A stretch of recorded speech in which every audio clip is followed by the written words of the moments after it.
What's happening, everybody? It's the Nerd Desk here, and I want to thank you all for reaching 2,000 subscribers. It feels like yesterday that I hit 1,000, and double that is just crazy. I also want to thank you for the super consistent viewership of this entire comic comparison series. It's been so much fun reading and watching all of this material for a genre that I love.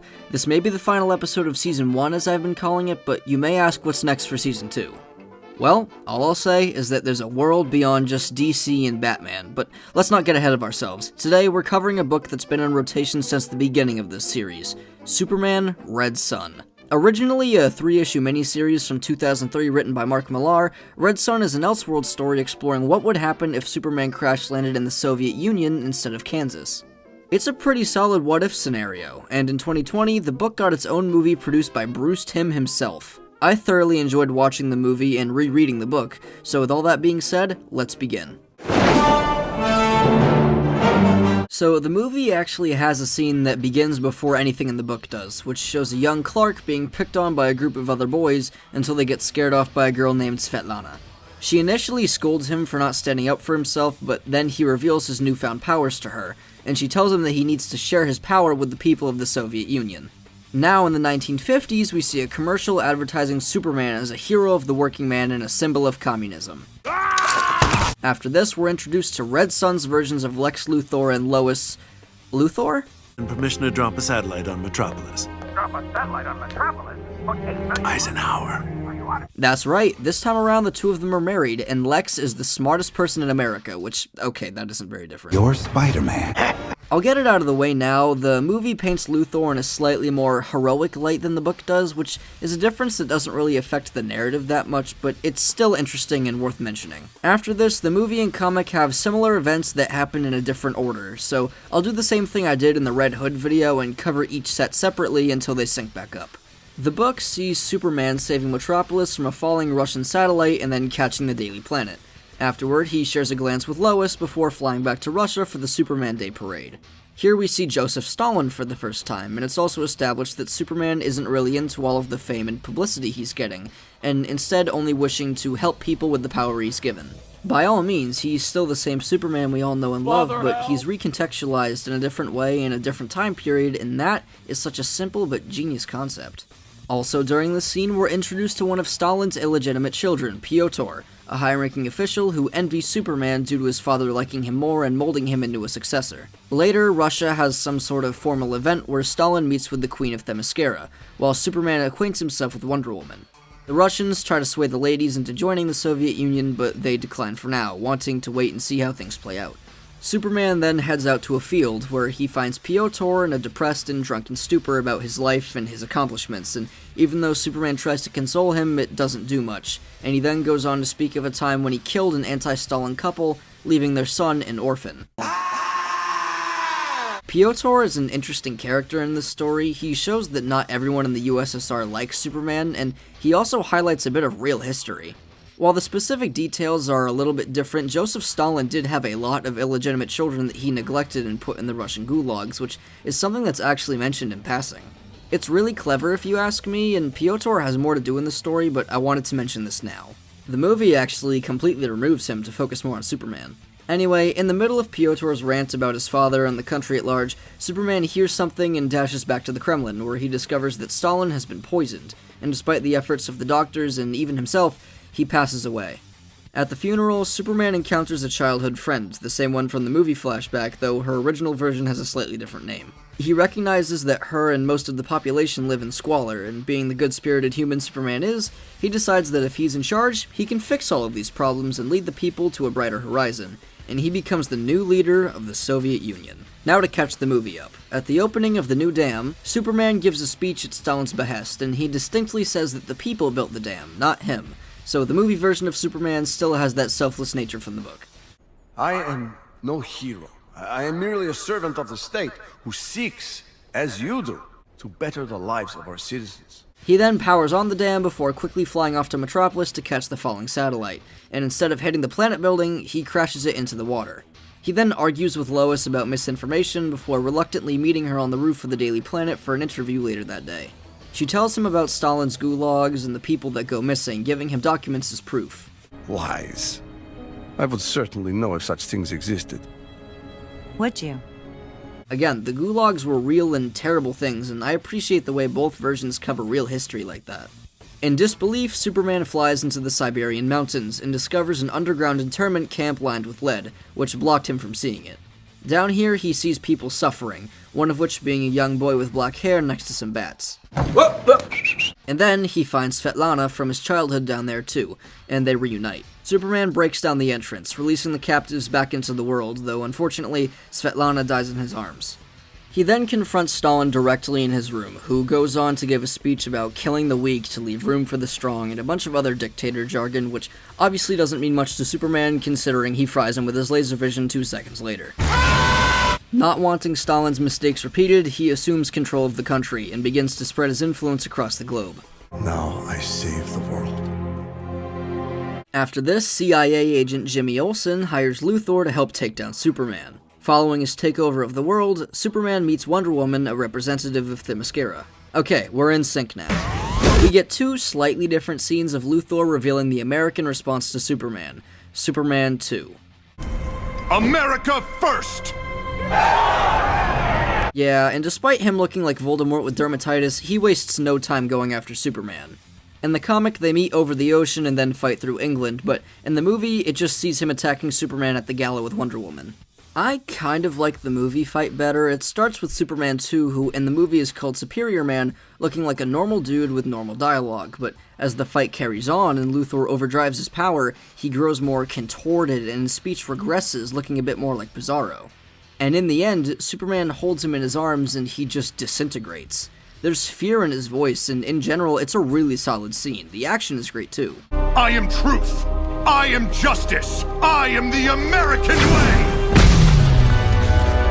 In the book, though, they fight to a standstill when a missile launches headed straight for them. Superman talks down Superior Man, who decides to sacrifice himself to save everyone from the missile. The next bit of the story jumps forward in time a bit, and Superman watches as Brainiac arrives on Earth and shrinks down Stalingrad. In the comic, Luthor and Brainiac collaborated to shrink the city, so Superman has to take it back directly and then stop him. In both, Superman takes and reprograms him, using his technology to help the people and the country. Superman and Diana continue to help people as communism spreads all over the globe to the point that Chile and the US are the only countries that haven't joined the Soviet Union.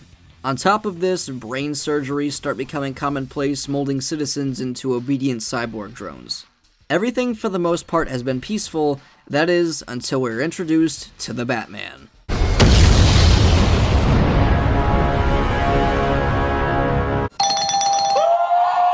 The KGB gives chase, but they're fooled by a decoy. Then, the book reintroduces us to Pyotr, who is now the head of the KGB, which, for those of you who don't know, is the Russian equivalent of the FBI and CIA. He speaks with Superman before leaving, where his driver crashes their car into the river, bringing him to the Batcave hidden in the sewer. Pyotr reveals that he's been in touch with Luthor in America, and wishes to sway Batman into helping them take down Superman. Batman reluctantly accepts and kidnaps Wonder Woman. The movie goes about this a bit differently, though. First of all, Lex Luthor and JFK recruit Hal Jordan for a new mysterious military program, which will be important later. After that, Wonder Woman and Superman argue about how much of a big brother-like figure he's become, because, yes, Russia may be peaceful, but these people are practically stripped of their freedom and their food and water has been changed. After this, Wonder Woman is kidnapped and Superman tracks them to a gulag in the mountains. And if I'm being honest, I might like this scene in the movie more, but it's not by much, and it's because of one change to detail. Remember how I mentioned in the beginning of the movie that there was a boy near some bats in the gulag? Well, that boy turned out to be Batman, and him dragging Superman back here makes that beginning scene more meaningful, because it's obviously where Batman's hatred and lust for revenge began. But, like I said, it's a close victory, because I find Batman partnering up with the man who killed his parents for the cause he believes in to be very well written and very emotionally charged as well. Both are great, but because Pyotr is cut from the movie, I think the changes made work very well. Wonder Woman is tied up with her lasso of truth, while Superman and Batman have a back and forth until he activates red light lamps, and he starts beating down Superman. Sun lamps. Wonderful. Let them burn for a few thousand years, and I might get...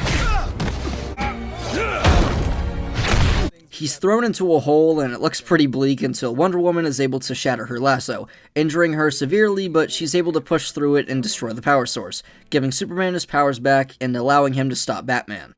Just a few hours of brain surgery, and then a nice job in the Moscow laundry for you. In the movie, Wonder Woman swears him off then and there, but the book saves some of it until later. The book actually has a lot more conversations with some of the smaller characters that are entirely cut out of the movie. They're well written for the most part and help provide outside opinions of Superman besides Luthor's or Batman's, but I understand that the movie doesn't have room for everything, and the conversations they have with Wonder Woman instead fill the gap well enough. Afterwards, Superman and Brainiac debate the idea of finally invading and stomping out America, but Superman discounts it, refusing to stoop to that level, despite everything else he's already done. Meanwhile, in America, Luthor becomes the president and finally starts putting the country back together. The comic and movie diverge yet again for a bit. I mentioned earlier that Hal Jordan was assigned to a new military branch, and that's brought back here, with a whole flashback about how Hal Jordan is this tough-as-nails guy willing to do anything to survive, and why he's being chosen for the Green Lantern program. Which, yes, is what this new military branch is about. They found Abin Sur's crashed rocket and figured out how to use the rings and create an entire military contingent. In the movie, the whole group is sent to attack Russia. Obviously, Superman appears, but the Lanterns actually gain the upper hand until he breaks free and deals with them like a hot knife through butter. Women, right? Women. However, Wonder Woman intervenes and begs Superman to stand down, but to no avail. Overall, it's a pretty solid scene. It's got some creative usage of the Green Lantern's powers, and all of the different Green Lantern names are snuck in there for the different soldiers if you pay attention. Keep it together, Gardner. Focus your will. But in the comic, Luthor breaks into Superman's winter palace in Siberia, which is effectively the Fortress of Solitude. Before he says anything meaningful, though, Brainiac takes him away to his ship, stating that he would have been able to convince Superman to commit. Because of this, he finally agrees to attack the US. The two take off, and that's when the book gives us the Lantern fight, and Luthor even activates a bunch of other villains he created over the years, which are Easter eggs to other Superman villains. Wonder Woman still intervenes and actually fights, but it's no use. Now, in both versions, Superman and Brainiac approach the White House. Lois hands a note to Superman, and after reading it, he collapses in his own sorrow. He finally realized the error of his ways. In his attempts to bring peace to the world, he became no better than Stalin. Now, with these revelations, no, not those ones, Superman orders Brainiac to stand down, which he refuses. That is an unacceptable response. As it turns out, the Kingdom of the Crystal Skull alien was actually thinking independently the entire time, and Superman never actually reprogrammed him. Why settle for a city in a bottle when you can possess an entire world? He attacks, and the movie sees Superman and Luthor teaming up to take him down together, while the comic shows Lex taking him down like that one guy from Bioshock 2.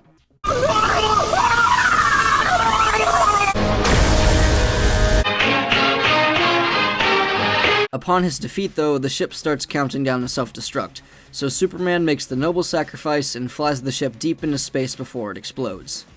What's he doing? Saving the world.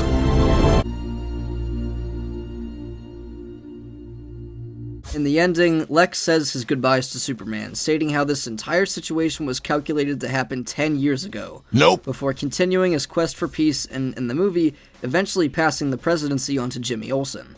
On top of this, First Lady Lois even spots a guy looking very similar to Superman in the crowd before disappearing. Oddly enough, it reminds me of Megamind. My kid can't see? Sorry, my friend. Way to go, little buddy. I knew he had it in him. Now, the movie ends right there, but it actually cuts out an entire montage from the book where Lex is able to invent his way to world peace, get rid of all diseases, and dramatically extend the human lifespan, but it's not quite eternal life.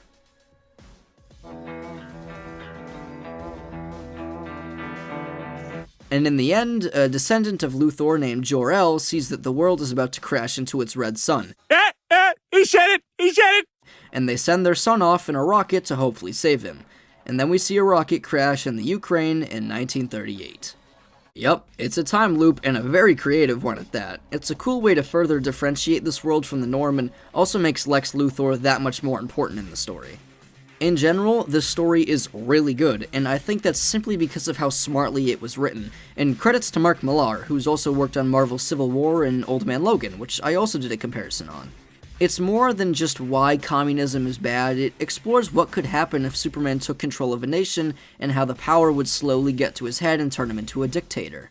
Throw in some reworked elements of the DC universe, and wrap it all up in a Cold War period piece setting, and you have something really special. Especially the characters. Almost everyone here is included in a way that makes sense. Take Bizarro, for example. He's a villain known to be a clone of Superman made by Luthor. Why not throw him in as part of the metahuman arms race? Likewise, Brainiac and his technology can reinforce the dictatorship elements, Batman is a freedom fighter seeking revenge against the government, and even the Green Lantern soldiers feel right at home in a world like this. Getting into animation, I was pleasantly surprised to see a lot of Bruce Timm influence. Despite Timm only producing this one, a lot of characters have slightly angular designs reminiscent of their counterparts from the 90s cartoons, and I really like it. Their fight scenes are pretty fluid and feel like they have some good weight to them, though some of the actual talking and low-stakes scenes feel a bit stiff, which is interesting, but I'd say overall the movie is very visually pleasing. As for the casting, Jason Isaacs, of all people, plays Superman.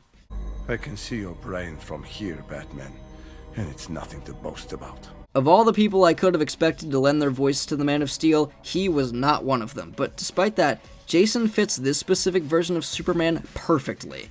His Russian accent is great and the rest of his performance is really good. Others include Phil LaMarr as John Stewart's Green Lantern, which is cool, it's always nice to see him. Phil Morris plays Jimmy Olsen, William Salyers as Joseph Stalin, Tara Strong as Young Superman, Amy Acker as Lois Lane, Roger Craig Smith reprises his role as Batman and steals the show whenever he's on screen. Will my followers rise up and finally take our country back? Roger is one of my favorite voice actors in general, and between his Arkham games, he's cemented himself as one of Batman's best voices, and this was no different.